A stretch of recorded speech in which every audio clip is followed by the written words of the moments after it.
Bisa saja Mas Iqbal ke Bapak sekalian.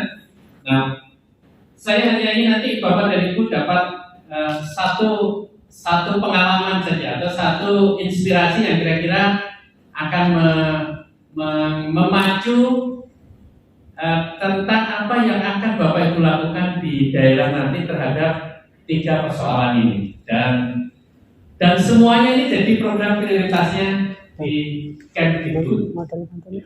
Baik, slide berikutnya ini payung besarnya dari Ibu. Semua yang kita lakukan ini mengarahnya kan ke profil pelajar Pancasila, lalu intervensinya melalui transformasi sekolah. Nah, kami dalam konteks Direktorat Jenderal GTK, maka transformasi sekolah itu kita intervensi dengan 3 program prioritas unggulan, yaitu guru penggerak, sekolah penggerak, dan organisasi penggerak. Sehingga Bapak dan Ibu jangan dibenturkan 3 program ini, karena itu nggak ada benturannya. Justru yang terjadi adalah saling menguatkan karena kolaborasi yang bisa kita lakukan. Jadi 3-tiganya ini akan membawa pada sebuah keadaan di mana transformasi sekolah itu terjadi.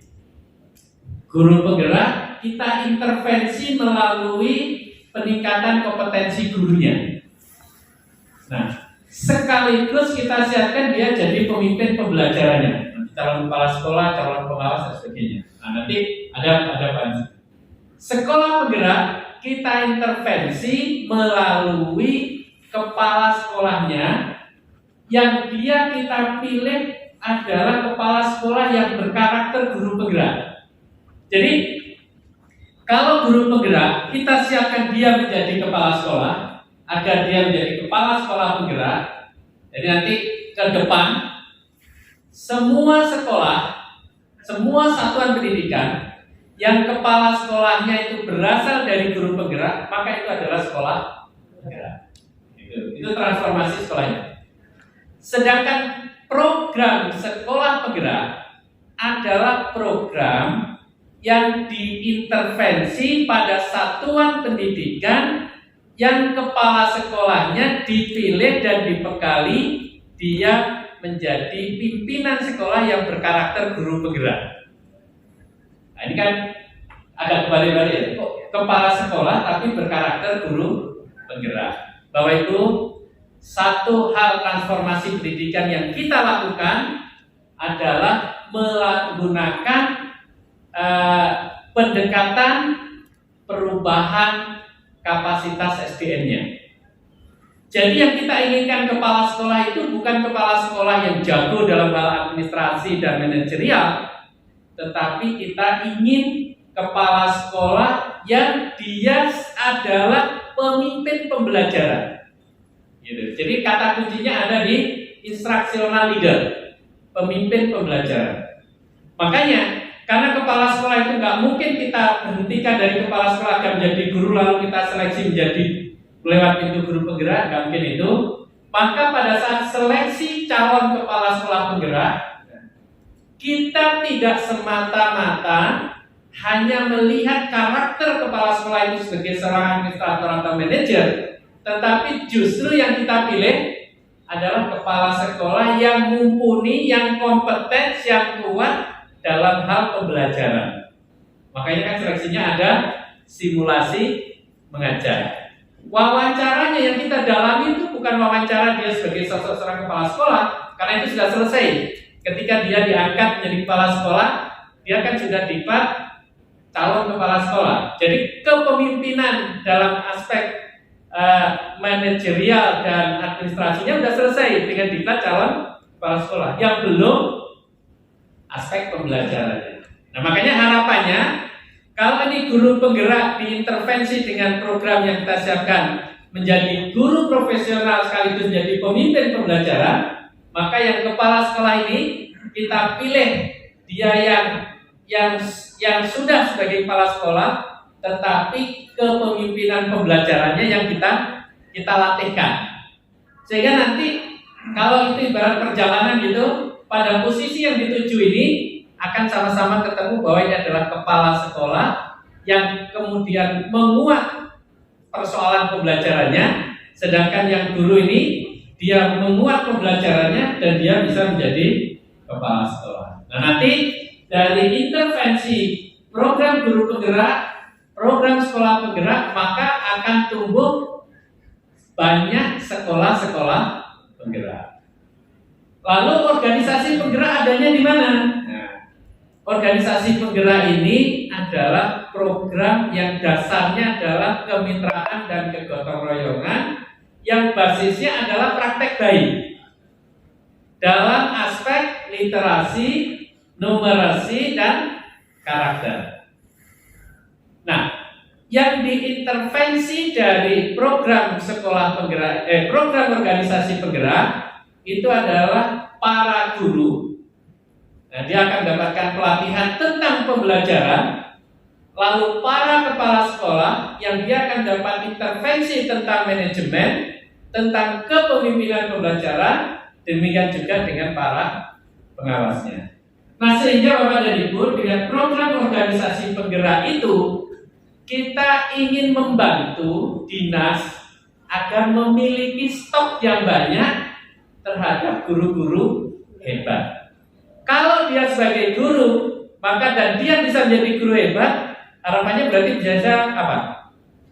Dia bisa menjadi calon guru penggerak.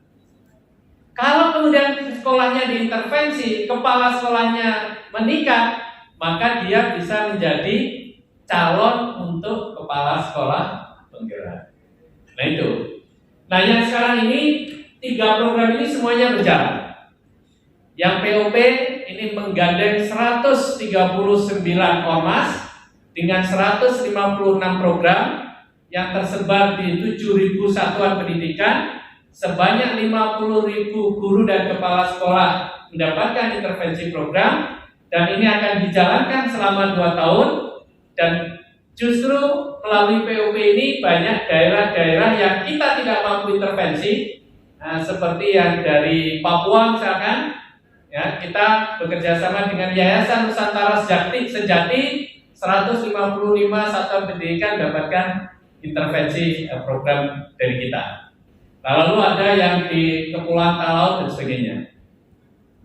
Nah, jadi melalui guru penggerak terjadi transformasi sekolah, melalui program sekolah penggerak terjadi transformasi sekolah, melalui organisasi penggerak terjadi transformasi sekolah. Jadi pesan saya pertama, catat 1, jangan dibentur-benturkan antara PGP, PSP, dan POP. Karena tiga-tiganya itu akan mensupport untuk terwujudnya transformasi sekolah. Gitu.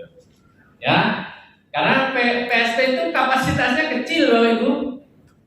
Sekarang hanya 2.500, angkatan 2 hanya 7.500, berarti total jadi hanya 10.000.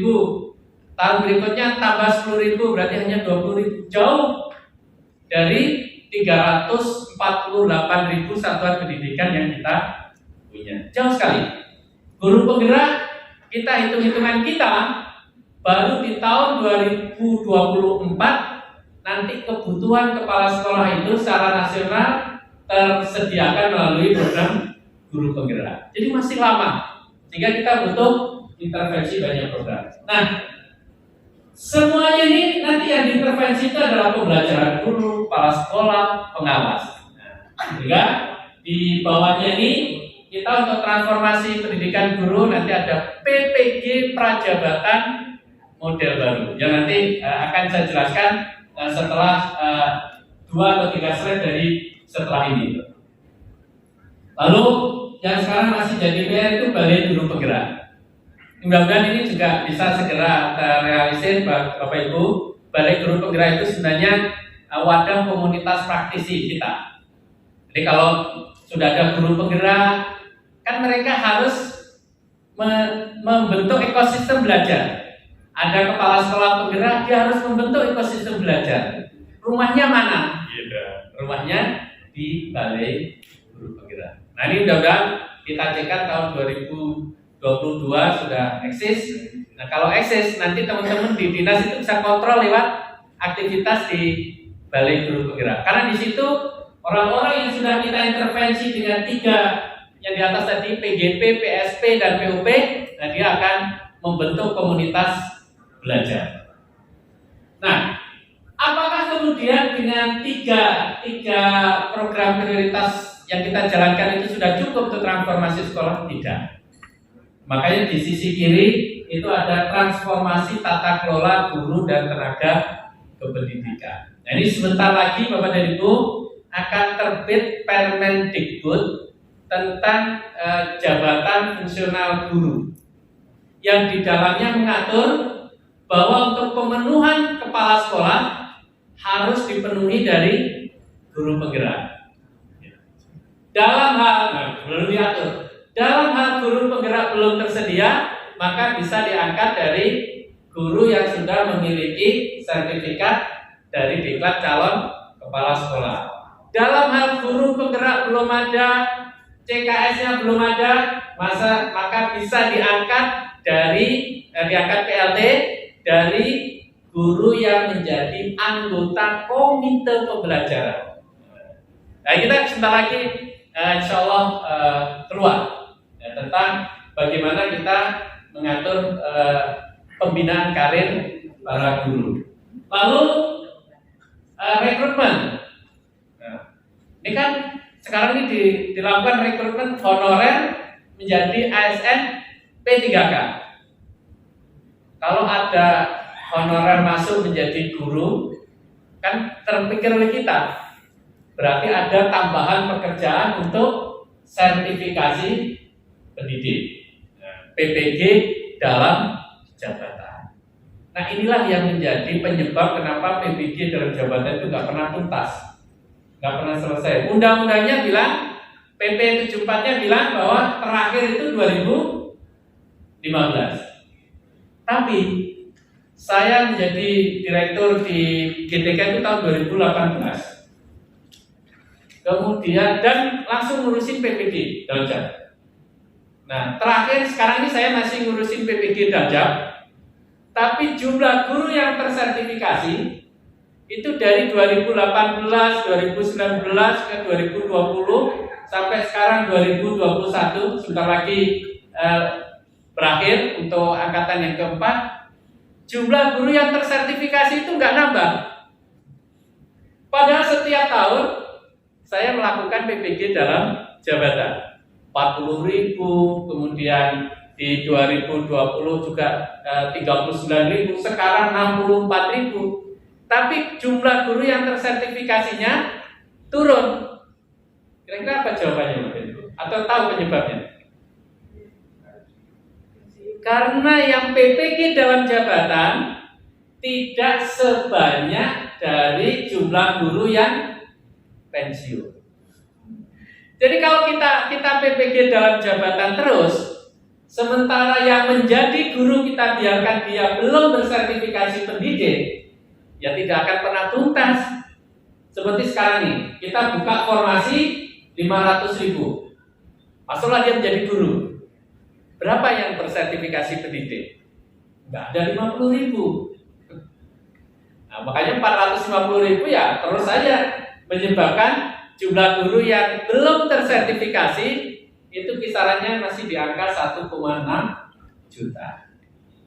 Kalau kita mau enteng-entengan, sebenarnya kan bisa ya PPG guru yang dalam jabatan, nggak usah diberikan PPG dalam jabatan, tapi dalam rentang waktu tertentu pasti akan habis. Ya, bisa kan? Nggak usah ada PPG dalam jabatan. Asal nanti guru yang masuk itu adalah guru yang bersertifikasi, maka 20 atau 25 tahun yang akan datang, pasti guru Indonesia ini adalah semua guru yang sudah bersertifikasi pendidik. Kata kuncinya ada pada bahwa yang terrekrut menjadi guru harus sesuai dengan amanat Undang-Undang Guru dan Dosen. Mereka adalah yang sudah tersertifikasi pendidik. Kenapa bisa demikian? Ya pastilah kalau sudah 20-30 tahun yang akan datang, sekarang yang menjadi guru, satu pilihannya pensiun, yang kedua meninggal. Jadi nggak bisa diapa-apain, itu pada akhirnya akan habis. Nah, ini yang kemudian jadi renungan kita. Jadi renungan kita. Ibarat kalau ini ada sebuah kolam, ini kolam pendidikan kita, dan kita ingin airnya itu jernih sehingga ikan anak-anak kita itu bisa tumbuh dengan sehat, pendidikannya bagus. Harusnya kan air yang kita isikan adalah air yang jernih, air yang bersih. Itulah PPG Prajabatan. Tapi sekarang ini belum terjadi, Bapak dan Ibu. Airnya itu kita saring, tapi yang kita masukkan itu selalu air yang keruh. Mohon maaf, adalah guru yang belum bersertifikasi pendidik, sehingga tidak akan pernah terjadi itu di sini. Nah, inilah nanti yang mendasari kenapa kita akan lebih memilih pada implementasi PPG Prajabatan dibanding kita menghabiskan energi untuk PPG dalam jabatan. Pertanyaannya kan, apakah ini tidak mendiskriminasi guru yang ada sekarang ini? Ya kan?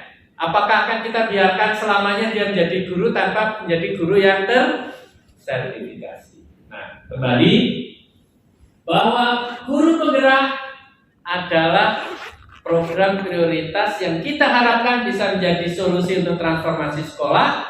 Maka ini yang akan kita gunakan untuk mengantarkan agar guru-guru Indonesia ini menjadi guru-guru yang tersertifikasi melalui yang bersangkutan untuk menjadi guru penggerak. Nah, semuanya ini nanti masih akan bermuara pada transformasi tata kelola GTK. Nah, ini yang sedang kita siapkan regulasinya, tapi Mas Menteri secara langsung sudah menyatakan kesetujuannya bahwa guru penggerak akan menjadi sarana bagi guru Indonesia untuk dia mendapatkan legitimasi sebagai guru profesional. Nah, pernyataan guru profesional itu ditandai dengan tersertifikasi pendidik. Baik, slide berikutnya. Nah, ini semuanya kita kemas dalam rangka kita untuk menjalankan Merdeka Belajar, dan isu besarnya untuk Merdeka Belajar masih belum bergeser. Saya kira Bapak Ibu sudah sangat memahami, adalah isu partisipasi murni, kemudian isu kualitas, ya, peningkatan kualitas yang baik, dan kemudian yang ketiga ini adalah isu terkait dengan disparitas, ya, pendidikan untuk semua, tidak ada anak yang tertinggal. Ya, tidak ada ketimpangan mutu antara sekolah perkotaan, desa, marginal, dan sebagainya. Ya. Slide berikutnya. Dan kemudian semuanya ini kita rancang agar mewujudkan profil pelajar Pancasila. Saya langsung ke program prioritas yang pertama, yaitu terkait dengan pendidikan profesi guru prajabatan model baru. Dan saya akan tunjukkan pada Bapak Ibu sekalian di mana letak model barunya agar kemudian program ini di 2022 kita eksekusi, Bapak dan Ibu bisa memanfaatkan betul, karena ini ada sangkut pautnya dengan pengajuan formasi. Nah, jangan sampai terjadi seperti di rekrutmen honorer menjadi ASN P3K. 1 juta formasi disiapkan, daerah nggak mau mengajukan formasi, akhirnya 500.000 sia-sia, tidak bisa kita manfaatkan. Dan menurut saya ini kerugian besar dari dunia pendidikan kita, yang harusnya anak-anak kita bisa kita siapkan dengan guru yang berkualitas yang sudah kita seleksi, tapi karena formasinya tidak dimanfaatkan, ya yang 500.000 tetap akhirnya diajar dengan guru apa adanya. Dan mudah-mudahan nanti yang terkait dengan PPG Prajabatan model baru ini tidak terjadi. Saya berikutnya, Mas. Terus, nih lagi, ya ini Bapak dan Ibu. Selama ini PPG Prajabatan itu kan dibiayai mandiri ya, oleh mahasiswanya, dan tidak terintegrasi dengan rekrutmen. Ya, berapa kali rekrutmen guru itu tidak mensyaratkan bahwa yang bersangkutan itu harus memiliki sertifikasi pendidik, sehingga pendidikan profesi guru prajabatan tidak menarik buat mereka dan tidak bisa memastikan keterisian pada kekosongan guru kita. Nah, kalau kita lihat di dalam proses rekrutmen guru ASN, maka dimulai dari perencanaan kebutuhan guru, dan kita semuanya sudah terbantu betul dengan Dapodik kita. Ya. Berapa kebutuhan guru di setiap satuan pendidikan, mapelnya apa, itu semua bisa diambil di dalam Dapodik kita.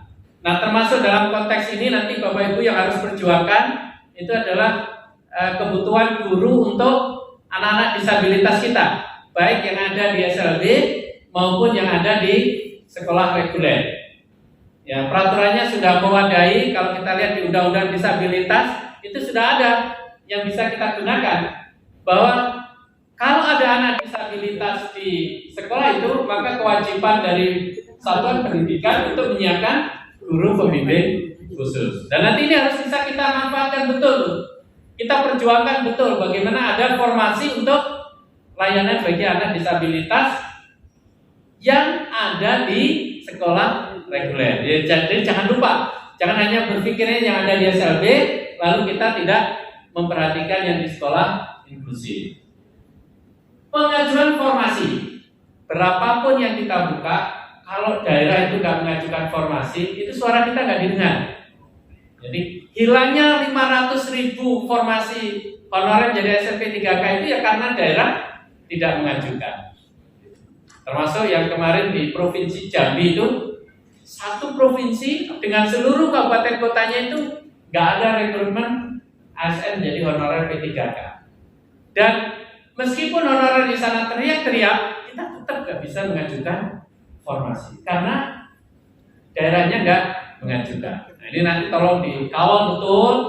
Dan biasanya ini kalau di provinsi atau di kabupaten kota itu yang mengawal usulan ini kan Kabid GTK ya. Nah, nanti dipastikan betul. Formasi diajukan, kemudian mendapatkan persetujuan, nah lalu dilakukan seleksi ASN.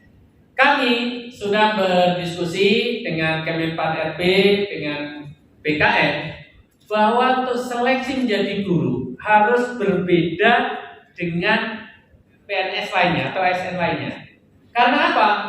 Karena untuk menjadi guru itu dibutuhkan panggilan jiwa, passion, ya. Tidak semata-mata kontennya saja yang menguasai. Tapi kalau yang bersangkutan itu bukan berjiwa pendidik, itu akan sangat sulit untuk menjalankan profesinya. Makanya ada tambahan untuk seleksi ASN bagi guru, yaitu tes penguasaan konten, tes literasi numerasi, tes kepribadian, dan wawancara. Nah, inilah pola tes yang selama ini kita gunakan di dalam seleksi calon peserta pendidikan profesi guru dalam jabatan. Nah, itu yang kita tarik agar menjadi alat assessment, alat seleksi untuk calon ASN. Sehingga memang nanti yang lolos, yang diterima itu benar-benar orang yang secara kompetensi, secara kepribadian, secara moral adalah orang-orang yang memang jiwanya itu jiwa guru. Nah, setelah terjadi proses seleksi, lalu diumumkan diterima menjadi CPNS, ya kan? Sebelum menjadi PNS penuh itu ada apa? Biasanya disebut, kalau dulu kan prajabatan, nah sekarang disebut latsar. Nah, latsarnya guru itulah pendidikan profesi guru prajabatan. Sehingga ketika seseorang itu diangkat penuh untuk menjadi guru, maka berarti dia sudah satu, lolos dan berhak sebagai PNS penuh. Yang kedua, sudah tersertifikasi pendidiknya. Nah, ini yang tadi saya gambarkan, bahwa air yang masuk ke dalam kolam itu adalah air yang sudah jernih, yang sudah bersih tadi itu. Karena mereka yang kita rekrut, yang kita terima itu adalah mereka yang sudah bersertifikasi pendidik. Kan untuk menjadi dari CPNS jadi PNS penuh kan tetap ada yang gagal kan? Kalau dia nggak memenuhi tidak lolos dalam latsarnya kan dia tetap bisa bisa gagal. Nah demikian juga nanti di dalam PPG Prajabatan. Ini dari sisi prosesnya. Lalu selain berikutnya, bagaimana kita akan merubah terkait dengan kualitas gurunya. Ini saya lewati saja. Ini kan aspek pembiayaan. Selama ini kita bikin skema, nanti kalau sekolah swasta yang bayar siapa, gitu kan? Apakah yayasannya atau yang bersangkutan atau pemerintah? Gitu. Nah, tawaran kita ya bisa mandiri, bisa dibiayai pemerintah. Tapi Mas Menteri sepertinya lebih memilih harusnya pemerintah sebagai bentuk kontribusi pedulinya pemerintah kepada sekolah swasta. Di samping memang agar terkendali, terkontrol dari aspek kualitasnya. Termasuk saja Bapak dan Ibu. Nah, yang sekarang jadi concern kita dari pembelajaran, saya juga Mas Iqbal, bahwa kita ingin program-program ini masih penjelasan terkait rekrutmen ya, ada induksi, ada berikan profesi gurunya itu menjadi lebih terintegrasi, bisa lewatkan saja karena kalau induksi dan PPG sudah lebur tadi di PPG Prajabatan. Jadi tidak kita prioritaskan. Yang kedua, kapan kita akan untuk apa kita menggunakan PPG Prajabatan model baru ini? Gitu. Kan ini sekarang ada rekrutmen honorer menjadi ASN P3K kan?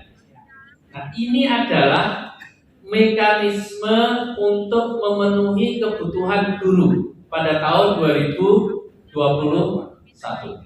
ya kan? Analisa sudah kita hitung, kita penuhi dengan rekrutmen yang sekarang.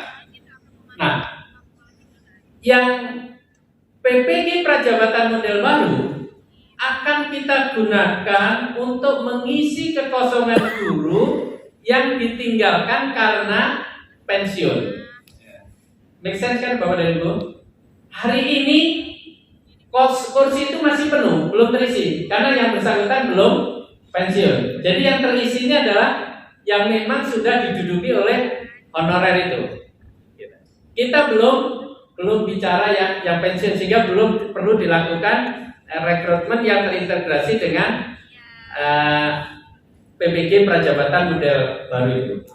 Nah, ketika terjadi pensiun di slide berikutnya, nih ada pensiun 72.976. Kira-kira pensiun kan? Gitu. Lalu 2021 akan ada pensiun 69.757.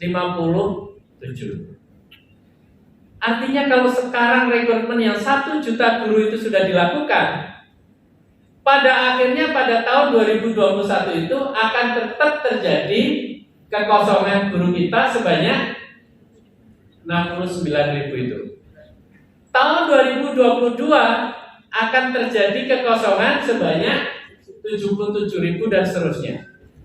Nah inilah sebenarnya yang menjadi hitung-hitungan berapa formasi yang harus dibuka setiap tahun dan berapa jumlah PPG Prajabatan yang harus dikerjakan. Sehingga memang PPG Prajabatan model baru ini nanti sasarannya itu adalah untuk mengisi yang pensiun-pensiun ini saja. Yang sekarang sudah ada di dalam satuan pendidikan kita itu biarkan saja, karena toh itu nanti intervensinya dengan PPG dalam jabatan. Dan kalau kita tidak punya support anggaran yang cukup dengan PPG dalam jabatan, maka untuk menjadi sertifikasi pendidik akan kita intervensi dengan program guru penggerak yang tadi. Tetapi energi kita untuk pelaksanaan PPG akan kita fokuskan tahun 2021 harus prajabatan 69.000, tahun 2022 ya kan? Kalau pensiun 2022 kira-kira pengajuan formasinya harusnya tahun berapa? Ya, 2021 kan, harus N-1. Karena kalau kita rekrut di 2022 Keburu kosong dulu tuh. Gitu. Nah, kami ini sekarang disuruh menyiapkan untuk melaksanakan PPG Prajabatan dengan hitungan untuk menutupi kekosongan formasi akibat pensiun sebanyak 69.757 ditambah 77.124. Itu harus kita ajukan formasinya itu di tahun-tahun yang sekarang ini. Agar nanti pada saatnya pensiun, maka hasil rekrutmennya itu sudah jadi dan dia siap mengajar. Nah, begitu nanti kita bicara 2023, maka harus terjadi rekrutmen guru di tahun 2022. Begitu seterusnya. Sehingga bisa tidak bisa, harusnya setiap tahun itu terjadi rekrutmen guru. Karena setiap tahunnya itu yang pensiun seperti itu. 60, pokoknya sekitar 70.000 lah itu pensiun. Tinggal nanti kita lihat mapelnya apa, jenjangnya apa. Dan inilah yang saya mohonkan betul di dinas ini diperhatikan betul. Jangan sampai kesalahan-kesalahan yang pernah terjadi di kita di masa lampau, membuat formasi tapi nggak memperhatikan rencana kebutuhan. Karena ada satu daerah itu dan tebang mengajukan formasi guru TK 40. Begitu sudah direkrut guru TK, TK-nya itu cuman ada satu TK negeri. Kan jadi sia-sia tuh. Usut punya usut, kenapa mengajukan sampai 40? Nah, tidak terlepas dari stok yang dia punya di belakangnya. Dan itu tidak akan terjadi lagi karena data yang dipakai untuk mengajukan sekarang ini sudah kita kunci, harus pakai data Dapodik kita. Nah, tinggal nanti daerah mengawal, memvalidasi apakah yang kita hitung di Dapodik itu sudah benar atau tidak. Kalau beda, baru kita konsolidasi, kita validasi bersama. Baik, itu Bapak sekalian untuk isu yang pertama terkait dengan PPG Prajabatan. Dan saya masuk isu yang kedua tentang sekolah penggerak. Nah, ini yang jadi materinya Bapak Ibu sekalian. PR saya kemarin dengan Pak Santo itu ingin betul agar sekolah penggerak itu di angkatan yang kedua ini bisa sampai kita dapat 500 SLB, tapi hampir di semua daerah itu jauh dari yang kita harapkan. Jauh dari yang kita harapkan. Hanya sekedar yang daftar, gitu. Baru yang daftar aja jauh gitu. Apalagi yang lolos. Gitu. Padahal kita sudah buat aturan. Sekolah apapun kondisinya, bahasa kasarnya sejelek apapun sekolah itu, tetap bisa mendaftar sebagai sekolah penggerak. Karena yang kita nilai tidak menggunakan indikator sama sekali terkait dengan performance sekolah. Sarana prasarannya, lokasinya di mana, jumlah siswanya berapa, itu nggak ada indikator itu. Yang kita nilai pure terkait dengan mentalitas, komitmen, dedikasi, pengalaman dari kepala sekolah tersebut. Nah, sehingga kita kemarin di angkatan 1 itu sampai mendapatkan ada 38 satuan pendidikan yang lolos menjadi sekolah penggerak, tapi di sekolahnya nggak ada listrik, nggak ada internet, tapi bisa lolos. Dan saya sempat mengunjungi ke satu daerah dan memang luar biasa. Komitmennya untuk memajukan sekolahnya itu luar biasa bagus, dan itu yang kemudian diapresiasi menjadi kepala sekolah penggerak. Kembali ke SLB, harusnya tidak ada satupun SLB yang mereka tidak berhak untuk menjadi sekolah penggerak, karena semuanya bisa. Yang kedua, harusnya kepala SLB itu menjadi orang yang paling terbukti komitmen dan dedikasinya untuk melayani Merdeka Belajar. Ya kan? Kalau di sekolah-sekolah yang umum kan masih banyak yang dia mengeneralisir keadaan. Tapi kalau kepala sekolah SLB sudah terbiasa, guru nyebokin anaknya, kemudian kepala sekolah jemput anak di rumah, itu udah biasa itu. Nah, harusnya itu yang menjadi nilai-nilai lebih dari calon kepala sekolah penggerak. Nah, nanti Bapak dan Ibu bantu kami untuk jualan program ini, karena kami tidak bisa Bapak dan Ibu, Pak Pratono kan dari SLB, apapun kondisinya kasih aja lah SLB 600 jatah, gak bisa Bapak dan Ibu. Semuanya harus ikut seleksi dan kami tidak mengintervensi sama sekali terhadap asesor dalam melakukan assessment. Yang bisa kita lakukan adalah mendorong, membantu memberikan penjelasan kepada para kepala sekolah kita untuk ikut dalam program ini. Slide berikutnya, Mas. Ini yang tadi saya katakan bahwa yang terpenting dari keikutsertaan kita untuk menjalankan program sekolah penggerak ini adalah kapasitas SDM, kemudian mau berubah, itu penting sekali. Orangnya sekolahnya besar, saya baru saja dari siang pagi diprotes oleh salah satu kawan yang sangat dekat sekali. Dari saat dulu udah sering berkomunikasi, sekolahnya besar, banyak sering jadi narasumber kita, tapi tidak lolos sebagai sekolah penggerak. Kenapa? Sekolah saya besar kok saya tidak bisa jadi sekolah penggerak? Ya saya jawab, sekolah penggerak itu tidak melihat sekolah itu besar apa tidak. Yang kita lihat adalah sosok ibunya ini. Bisa jadi sekolahnya besar, tapi kalau tertutup terhadap saran, tidak memberdayakan ekosistem, merasa menang sendiri, ya itu bukan karakter kepala sekolah penggerak. Bahkan di satu SD swasta, dia juga menyampaikan, saya juga kenal secara pribadi, kenapa saya mau tidak lolos sebagai sekolah penggerak, padahal sekolah saya itu sudah begini. Ya bisa jadi karena Anda bukan berkarakter sekolah penggerak. Nah, kita akan lihat bagaimana cara kita untuk memilih sekolah penggerak. Slide berikutnya.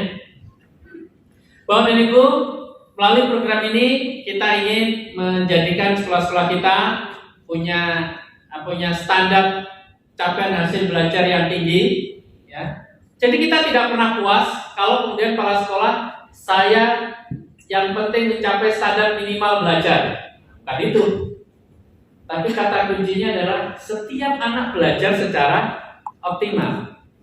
Bisa jadi anak itu kelas 3 baru bisa membaca, tapi itu adalah capaian yang besar, gitu. Sementara ada anak yang kelas 1 sudah mahir membaca, itu bukan pencapaian yang istimewa.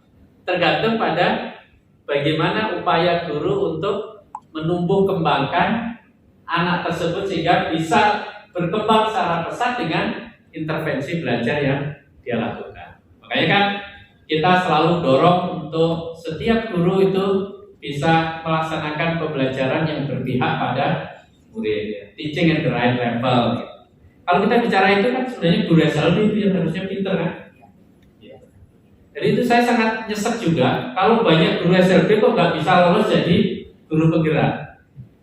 Atau kok banyak kepala sekolah SLB tapi kok nggak lolos kepala sekolah penggerak. Padahal cara kita melihat, gitu, indikator-indikator yang kita kembangkan, bahkan modul pelatihan yang kita sampaikan itu banyak kita gali dari apa yang dilakukan oleh teman-teman di SLB.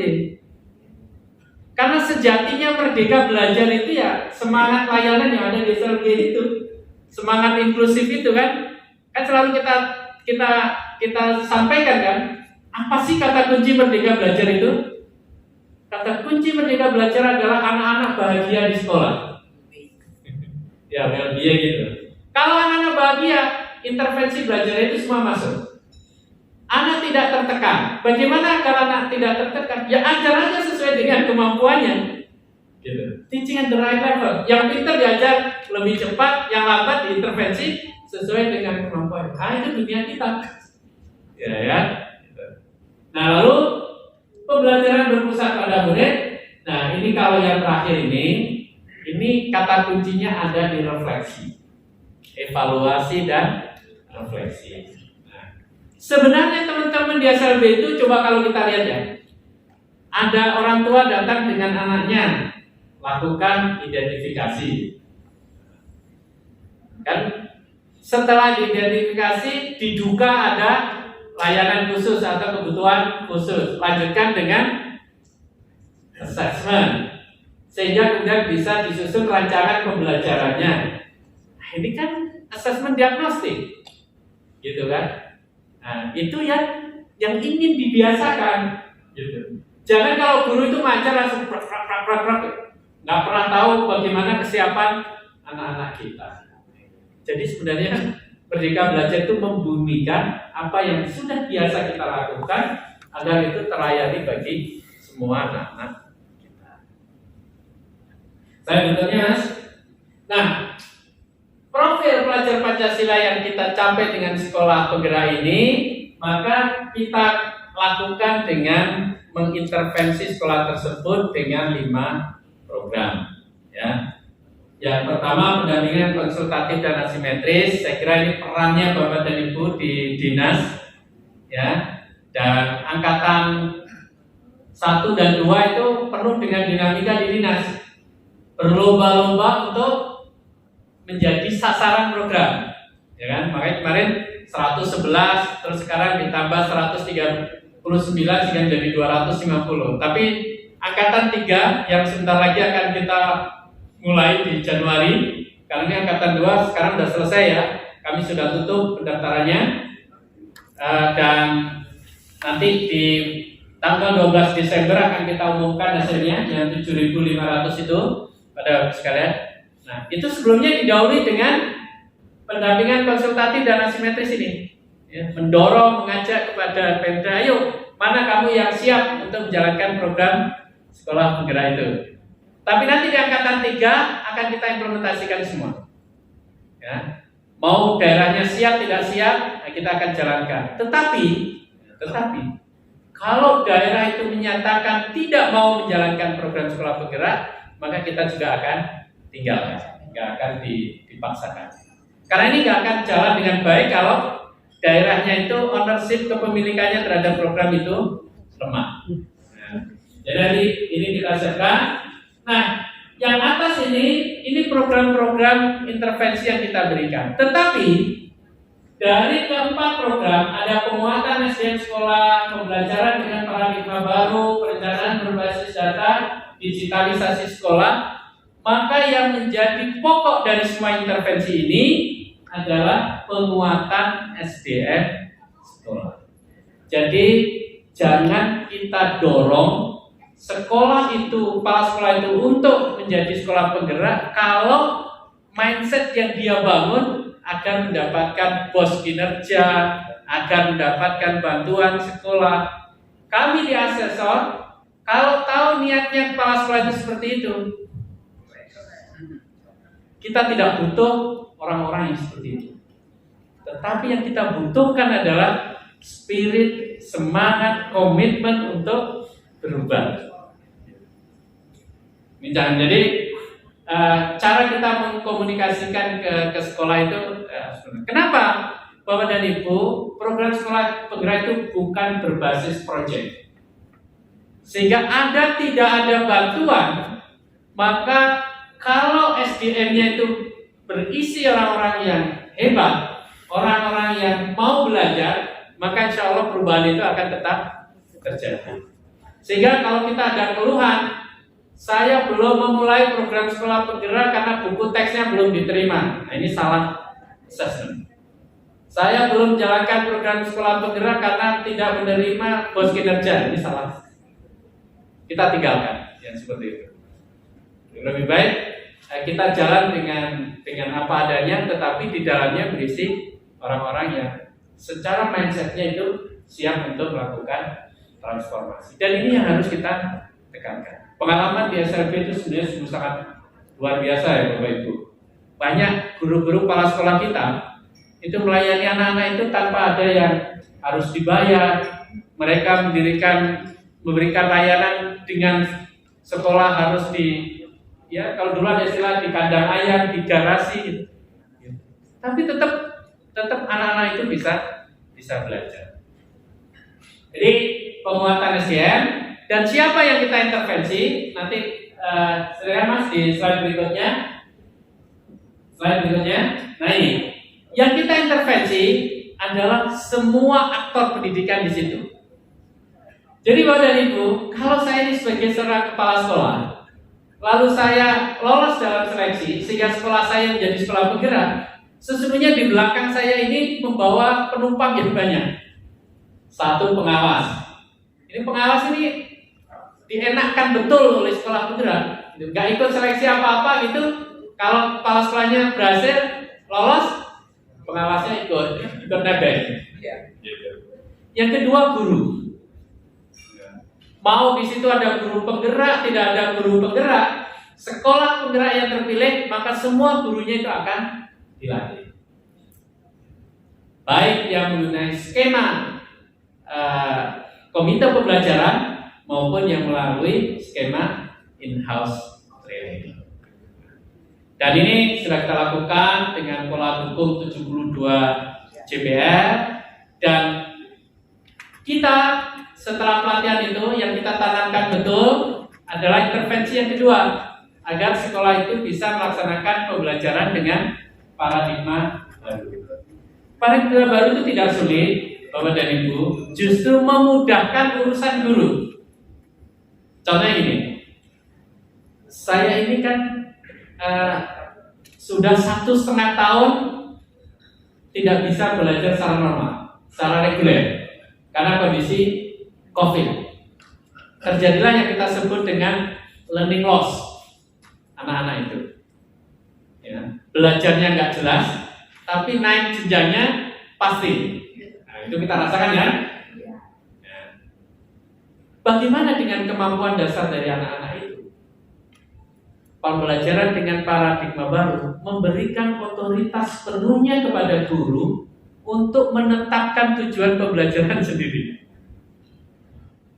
Asal dasarnya itu jelas. Nah, jadi yang dibekalkan kepada guru dalam pelatihan dengan pembelajaran paradigma baru adalah kemampuan untuk menetapkan tujuan pembelajaran dengan memperhatikan kondisi awal dari peserta didik itu. Maka ada assessment diagnostik.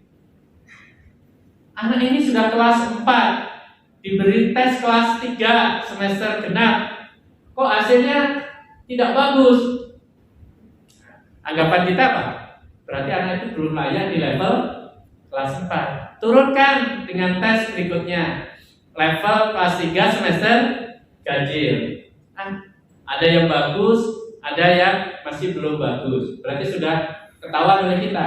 Berarti level anak itu adalah masih selevel kelas 3 semester genap awal untuk sebagai penetapan belajarnya. Yang tidak bagus dites lagi dengan kelas standar soal kelas 2 semester genap. Oh, ternyata anak itu kapasitasnya baru di kelas 3 semester awal. Jadi anaknya sama-sama di kelas 4. Ada yang memang benar-benar dia sudah kelas 4, tapi ada yang memang dia benar-benar baru di kelas 3. Nah, guru dengan pembelajaran dengan paradigma baru itu diberikan otoritas untuk bisa menetapkan tujuan pembelajaran seperti itu. Kalau tujuan pembelajarannya sudah beda, materinya bagaimana? Ya pasti beda. Tujuannya saja sudah beda. Makanya learning loss ini kalau tidak kita intervensi dengan baik, maka yang terjadi yang pintar itu akan tetap dia pintar, tapi yang tidak pintar tadi itu dia akan makin jauh karena dia belajar dengan kemampuan awal yang bukan pada levelnya, sehingga kesenjangan mutunya itu akan semakin jauh. Dan itulah yang terjadi di Afghanistan ketika tahun 90-an itu terjadi gempa yang menyebabkan pembelajaran terhenti 6 bulan. 6 bulan aja berdampak pada disparitas mutu yang menjauh ketika intervensinya tidak tepat. Apalagi sekarang kita 2 tahun. 2 tahun. Makanya para pembelajaran dengan paradigma baru ini benar-benar diharapkan bisa menjadi solusi kita untuk mengatasi keadaan-keadaan yang baik itu karena dampak pandemi COVID maupun untuk mencapai tujuan pembelajaran dalam rangka menyiapkan skill anak Indonesia di abad 21. Nah, lalu sudah kita latih, ini biasanya kita selesaikan sebelum tahun pelajaran dimulai. Nah, program ini Bapak dan Ibu, kita dampingkan ke sekolah selama 3 tahun. Nah, catat ya, selama 3 tahun. Nah, selama 3 tahun itulah kami memberikan pendampingan yang dilakukan oleh para pelatih ahli. Ya, sebutannya adalah master coach. Pelatih ahli sejatinya ya, kalau para pengawas kita, orang-orang yang bisa melakukan supervisi pembelajaran dengan baik, itu kita nggak butuh pelatih ahli. Udah. Tetapi karena pengawas kita dengan segala latar belakangnya, ya kan kita banyak kan pengawas kita itu menjadi pengawas karena faktor lainnya, bukan karena profesionalismenya yang hebat dia bisa menjadi pengawas, tetapi mungkin karena ada pertimbangan usia, masa pensiun, atau mungkin dinamika politik di daerah dan sebagainya, sehingga kemudian pilihannya pada pengawas. Nah, dalam rangka untuk membantu para kepala sekolah, guru, dan sekaligus pengawas untuk menjalankan program sekolah penggerak itu, maka kita hadirkan master coach, kita hadirkan pelatih ahli. Tapi Bapak dan Ibu, pelatih ahli itu bukan orang yang tahu segalanya. Jangan dimimpikan bahwa kalau ada guru nggak bisa ngajar, pelatih ahlinya bagaimana? Anak nggak bisa tertib di sekolah, pelatih ahlinya gimana? Semua ditimpakan pada pelatih ahli, tidak. Pelatih ahli kita seleksi terkait dengan fungsi dia, yaitu sebagai fasilitator, sebagai koordinator dalam menjalankan program-program sekolah penggerak. Kata lainnya, pelatih ahli ini adalah orang yang untuk membantu para kepala sekolah mencari solusi terhadap persoalan, tantangan, masalah, hambatan yang dihadapi dalam menjalankan program sekolah penggerak. Yang solusinya kemungkinan bisa terjadi karena diskusi, dibahas bersama, atau mungkin menghadirkan narasumber, atau cara-cara yang lain, mungkin dengan menunjukkan sumber-sumber belajar, tapi tetap guru dan kepala sekolahnya sendiri yang belajar.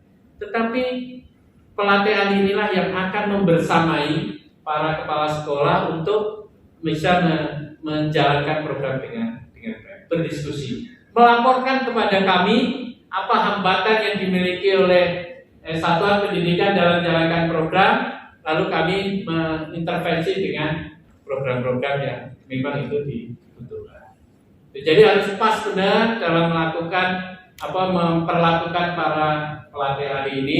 Sekali lagi, bukan dia orang yang harus tahu semuanya, harus bisa menjalankan semuanya, tidak, tetapi lebih pada fasilitator kayak kita diskusi-diskusi gitu, atau mempertemukan.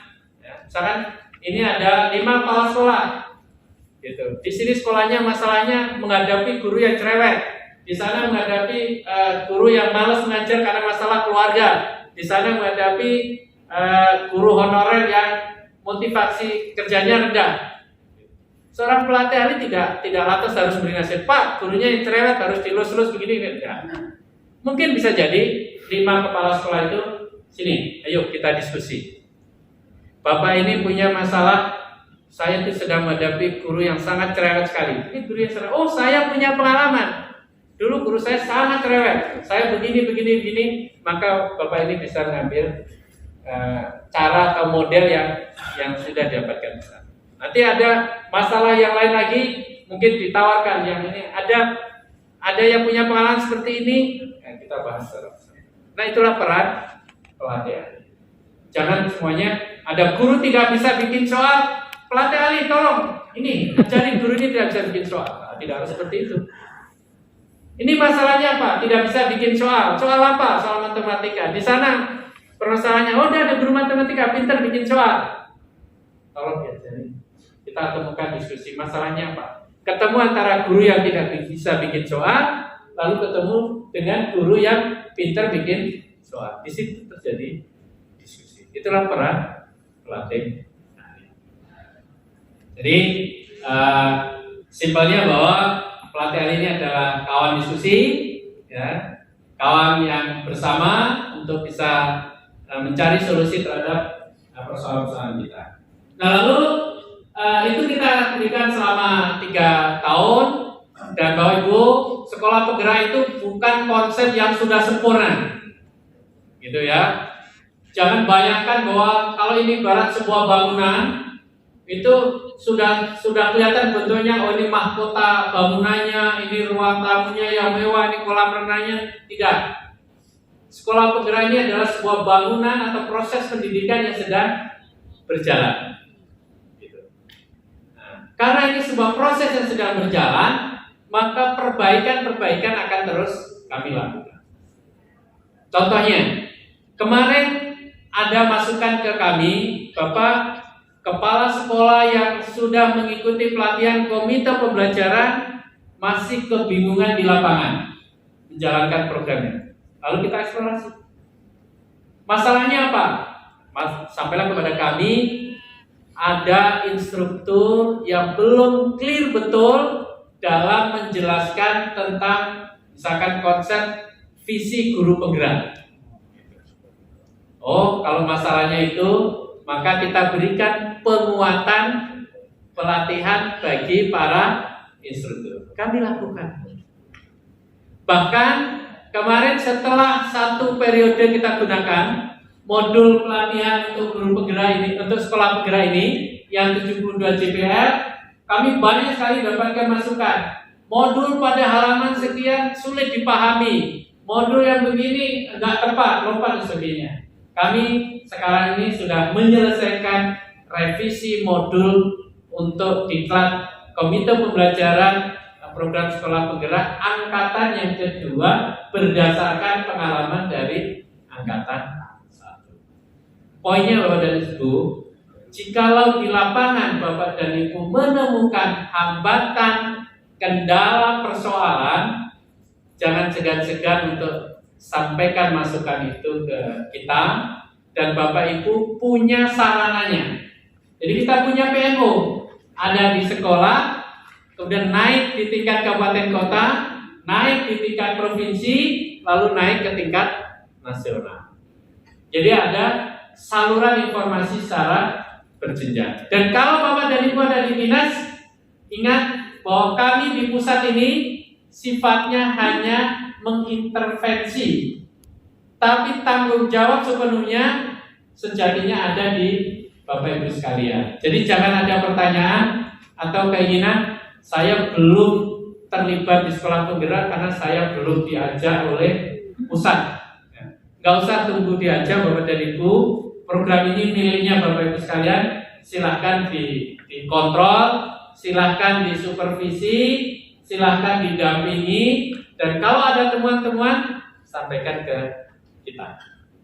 Dan saya terasa orang yang sangat terbuka dengan masukan, karena memang program ini yang terus berubah dan akan terus kita sempurnakan.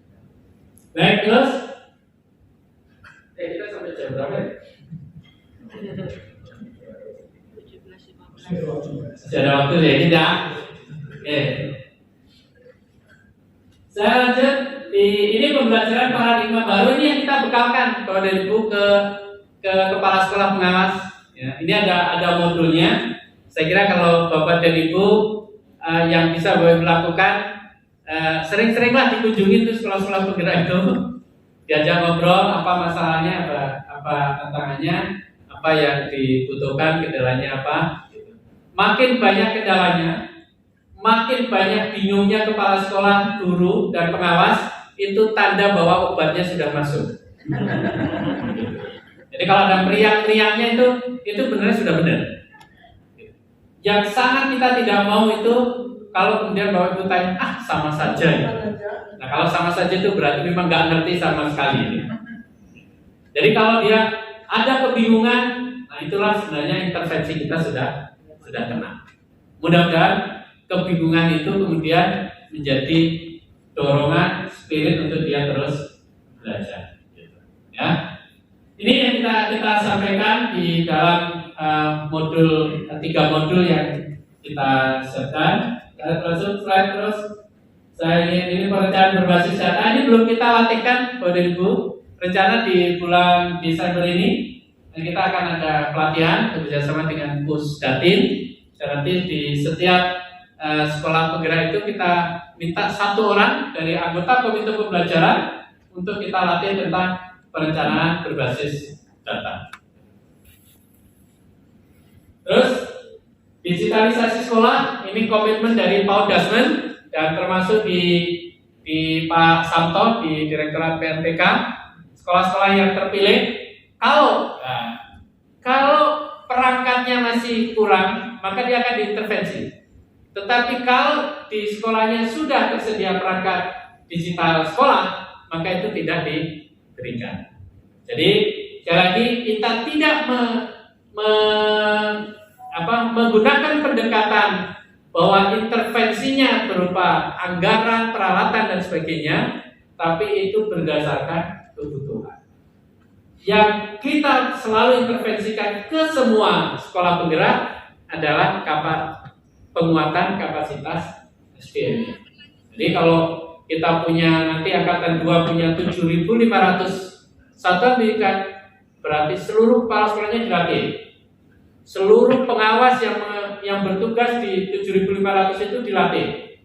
Semua guru yang ada di satuan pendidikan itu dilatih. Gitu. Kalau SDM itu all in semuanya.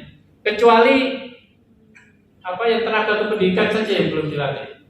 Ya, tugas keamanan, kebersihan itu sebenarnya juga harusnya dilatih. Karena kita bicara ekosistem itu kan nggak bisa terlepas dari sekolah aman, sekolah bersih. Ya, harusnya petugas kebersihan, laboran, satpam itu harusnya juga dilatih, termasuk tata usaha. Tapi ini kita belum sampai ke sana dan karena saya menanggung jawab juga tenaga kependidikan. Gitu. Nah ini sudah mulai ada diskusi terkait dengan peta kebutuhan untuk tenaga kependidikan, sebarannya ada di mana itu sudah mulai kita siapkan agar nanti sekolah penggerak itu benar-benar terwujud lah ekosistem belajar yang seperti tadi dijelaskan sehingga anak bisa bahagia di sekolah. Satu slide lagi Mas, ini saya lewati saja, saya baca sendiri. Guru penggerak. Nah, kalau guru penggerak ini kata kuncinya ada di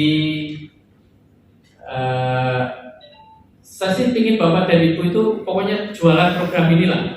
Sampaikan kepada para guru kalau program ini hadir, mendaftar.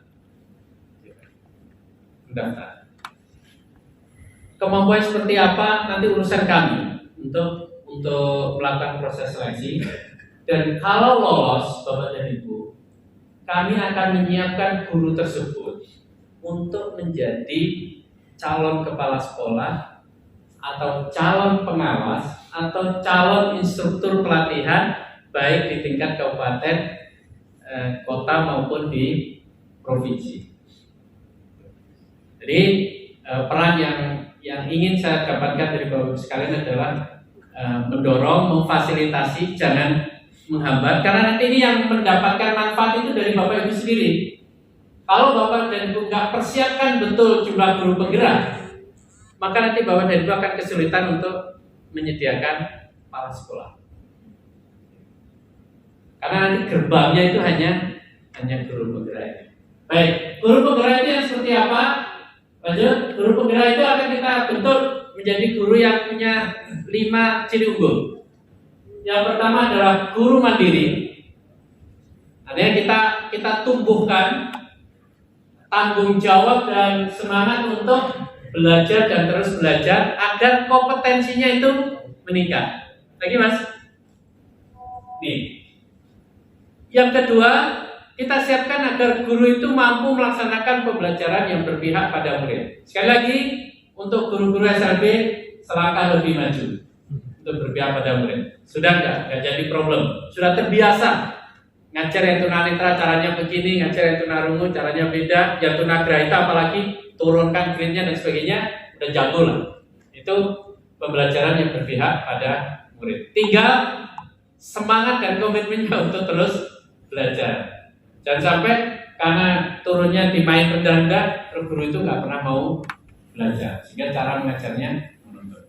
Yang ketiga, mampu untuk mengelola manajemen pembelajaran, mulai dari merencanakan, melaksanakan, mengevaluasi dan merefleksi. Tentu dengan tambahannya melibatkan orang tua. Nah, dalam konteks ini SLB butuhnya akan lebih besar ya. Karena kan ada riset 85% keberhasilan belajar penyandang disabilitas ditentukan oleh faktor keterlibatan orang tua. Akhirnya SLB-nya kurang libatin orang tua, ya capaiannya nggak akan maksimal. Jadi pelibatan orang tua. Jadi Merdeka Belajar itu menggali inspirasinya dari layanan yang biasa dilakukan pada penyandang disabilitas. Lalu yang keempat, jadi guru yang terus memiliki inovasi dalam pengembangan sekolah. Kan kita ingin ya sekolah kita tadi aman, nyaman, menyenangkan, inklusif. Ya, ini butuh tidak mudah. Ya, karena apa? Ingat ada tiga dosa besar pendidikan kita: bullying, kekerasan, intoleransi. Nah ini yang harus terus kita upayakan, kita perjuangkan agar pembangunan sekolah bisa berjalan baik. Lalu yang kelima, punya kematangan moral, emosi, spiritual, sehingga kode etik profesi sebagai seorang guru itu terjaga.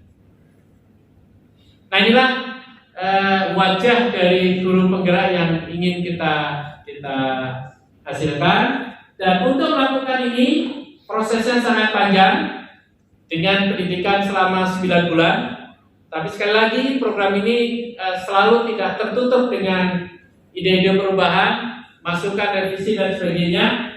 Ternyata 9 bulan itu juga menjadi masa yang sangat berat, tidak hanya bagi guru penggeraknya tapi juga bagi pengajar prakteknya. Maka akhirnya di angkatan yang kelima, menjadi angkatan 1 sudah selesai 2.800. Angkatan 2 sedang pendidikan. Insya Allah Desember ini lulus. Angkatan 3 sedang pendidikan. Insya Allah April tahun depan lulus. Dengan masing-masing 2.800. Angkatan 4 8.000 sedang pendidikan. Insya Allah Oktober lulus. Ini baru 1 bulan. Angkatan 5. Nah, angkatan 5 ini sedang evaluasi administrasi. Jadi tanggal 5 itu besok ya. Tanggal 5 itu kita tutup pendaftaran untuk angkatan 5. Dan kita mau pilih 8.000. Yang ini saya terima kasih pada teman-teman dinas luar biasa. Nanti untuk SLB saya akan cek dulu. Tapi secara nasional angkanya dahsyat. Saya hanya butuh 8.000, tapi yang daftar sampai tadi pagi dicek 102.000. Jadi semangat dari para guru kita untuk menjadi guru penggerak itu sungguh luar biasa. Jauh berbeda dengan angkatan 1 dan 2. Saya jadi mikir, kok jadi banyak ya? Apa karena jualannya yang laku? Atau ada hidden agenda dari para guru penggerak yang tidak bisa kita tangkap? Kira-kira apa yang tergambar itu? Jadi kepala sekolah. Nah ini yang sekarang kita pesankan kepada para asesor kita. Harus bisa didetek sebisa mungkin. Ya, kita harus temukan guru-guru hebat kita yang memang tulus ikhlas untuk melakukan sebuah transformasi. Tidak salah, dia akan menjadi kepala sekolah, tapi jangan itu menjadi tujuan utamanya. Kita masih butuh orang-orang yang dedicated, yang ikhlas, nah ini mudah-mudahan kita bisa temukan. Sama seperti sekolah penggerak, saya sangat tidak ingin orang pengen jadi sekolah penggerak itu agar dapat bantuan pos kinerja gitu. Iya, nanti itu akan kita berikan gitu, tapi jangan itu yang menjadi tujuan utama. Kalau dalam urusan agama kayak pandangnya orang-orang sufi lah gitu ya. Saya itu ibadah itu ya, karena Allah perintahkan itu ibadah gitu loh. Kalau perkara nanti masuk surga, itu belakangan lah. Padahal sebenarnya pengen masuk surga misalnya. Nah kita ingin guru-guru kita juga seperti itu. Oke. Nah ini Bapak dan Ibu, modul-modul yang kita siapkan 70%, 20%, 10%. Nah ini sekarang sudah kita revisi. Ini akan kita implementasikan tidak lagi 9 bulan, tetapi 6 bulan. Jadi insya Allah ini akan lebih memberikan daya tarik. Dugaan saya kedua, guru itu mungkin karena masa durasi belajarnya yang tidak terlalu lama, sehingga motivasi dan semangatnya untuk belajar itu ada. Karena 6 bulan sudah selesai dibanding dengan yang 9 bulan. Terus Mas, tinggal 1-2 slide. Ini polanya mirip. Kalau yang di sekolah penggerak didampingi oleh master coach, maka kalau di sini didampingi oleh pengajar praktek. Sama cara perlakuannya, cara fungsinya juga hanya sebagai fasilitator dan koordinator yang bisa diajak untuk diskusi mencari solusi, dan kemudian aktivitasnya selain melakukan kunjungan sekolah juga memfasilitasi lokal karya, komunitas praktisi. Disitulah antar guru penggerak bisa diskusi. Kalau nanti di sekolah penggerak, antar kepala sekolah penggerak bisa diskusi di forum lokal karya. Baik, Bapak Ibu sekalian, saya kira saya sudah 1,5 jam untuk menyampaikan bahan ini, dan mudah-mudahan seperti tadi di awal saya sampaikan, Bapak dan Ibu bisa menjadi teman kami, bisa menjadi mitra kami untuk jualan program ini, karena inilah yang akan membantu Bapak Ibu sekalian untuk mewujudkan terjadinya transformasi sekolah. Dan kalau itu bisa kita realisasikan, maka insya Allah harapan kita semuanya untuk lahirnya profil pelajar Pancasila, meningkatnya mutu pendidikan kita yang nanti tergambar dari asesmen nasional, dari survei lingkungan belajar, nanti akan sama-sama kita bisa lihat dan kita rasakan. Terima kasih, dan saya kembalikan kepada Mas. Terima kasih Pak Dr. Pratama.